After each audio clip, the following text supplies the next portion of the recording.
حضور علیہ الصلاۃ والسلام کی مازاغ آنکھوں کا تذکرہ قرآن نے کیا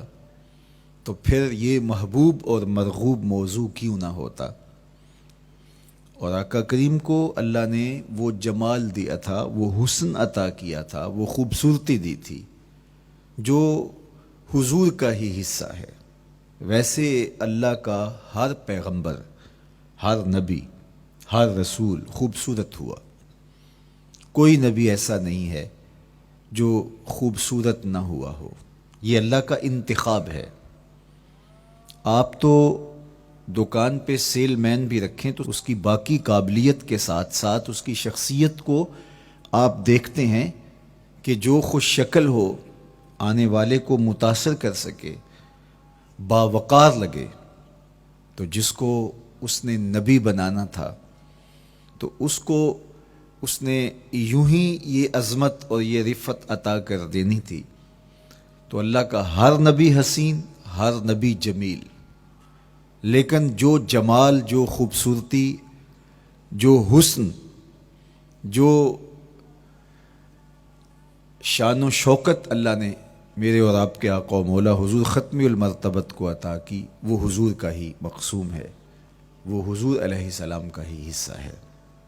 سر انور سے لے کر پائے نور تک حضور کا ہر عضو بدن خوبصورتی کا مرقع اور جمال کا معیار ہے۔ خوبصورتی کیا ہوتی ہے؟ حسن محمد کو دیکھ لو، کوئی عیب، کوئی نقص حضور کے پاکیزہ وجود میں نہیں رکھا گیا۔ خلقت مبرأ من کل عیب، حضور کے سامنے حضرت حسان بن ثابت نے یہ پڑھا اور آقا کریم نے اس پر خوشی کا اظہار کیا اور اللہ کی بارگاہ میں دعا کی، اللہم ایدہ بروح القدس، جبریل امین سے اللہ اس کی مدد فرما۔ تو انہوں نے یہ بات کہی کہ آپ کو ہر عیب سے مبرہ رکھا گیا ہے، آپ کا پیکر نور، آپ کا وجود مسعود حسن و جمال کا ایسا مرقع بنایا گیا کہ جس میں کوئی نقص نہیں رکھا گیا۔ صوری حسن بھی عطا کیا گیا، مانوی حسن بھی عطا کیا گیا۔ حضور کے اعضاء کا جو ظاہری حسن تھا وہ بھی اپنی مثال آپ تھا، اور جو باطنی جمال اور باطنی حسن اور باطنی کمال عطا کیا گیا تھا وہ بھی اپنی مثال آپ ہے۔ اگر حضور علیہ السلام کے مبارک ہاتھوں کو جمال دیا گیا ہے، لیکن جو توانائی عطا کی گئی، جو طاقت عطا کی گئی،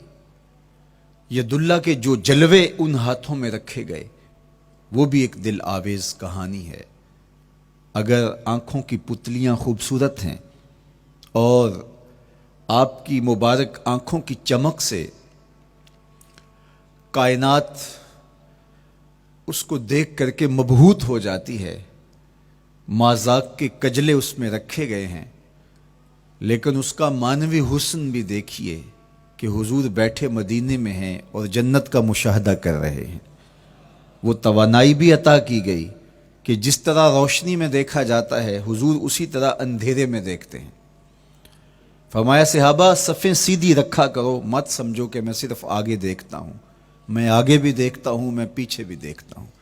میں تمہارے رکوع بھی دیکھتا ہوں اور دلوں میں پیدا ہونے والے خشوع بھی دیکھتا ہوں۔ اقبال بولے، اے فروغت صبح آثار و دہور، چشم تو بینندائے ما فی الصدور۔ لوگوں کی نظریں تو سینے کے اوپر دیکھتی ہیں، اے آمنہ کے در یتیم، تیری نظر تو سینے کے اندر چھپے راز بھی دیکھتی ہے۔ تو صوری حسن بھی اور مانوی حسن بھی اللہ نے اپنے محبوب کو عطا کیا، اور اللہ جل شانہ نے وہ جمال دیا حضور کو کہ جو دیکھتا وہ دیکھتا ہی رہ جاتا۔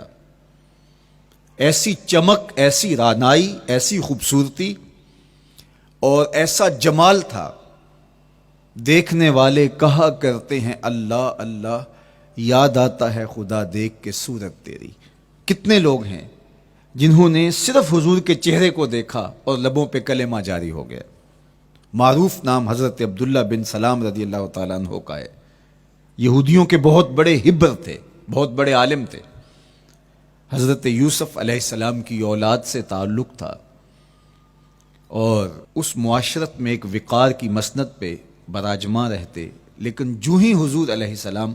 مکے سے ہجرت فرما کے مدینہ تشریف لائے تو یہ حضور کو دیکھنے آئے۔ با فضل الصدقہ اٹھا کر دیکھیے کہ ایک مناظرہ ترتیب دیا انہوں نے کہ ان سے یہ بات کروں گا، یہ سوال کروں گا، یہ اعتراض اٹھاؤں گا، لیکن جب حضور کی مجلس میں پہنچے اور آقا کریم علیہ السلام کے رخ زیبا کو دیکھا تو سارے سوال بھول گئے۔ رومی بولے اے لقائے تو جواب ہر سوال، حل شود ہر مشکلت بے کی لوکال۔ تیری ملاقات ہی تو سارے سوالوں کا جواب ہے، تیرا ایک بار دیکھ لینا ہی تو سارے مسئلے حل کر دیتا ہے۔ تو سوالات کا ایک ڈھیر اٹھائے لائے تھے، ایک گٹھڑی باندھ کے لائے تھے سر پہ رکھ کے، لیکن جو ہی حضور کو دیکھا تو وہ جو گٹھڑی باندھ کے لائے تھے اس کی گرہیں ڈھیلی ہونے لگی،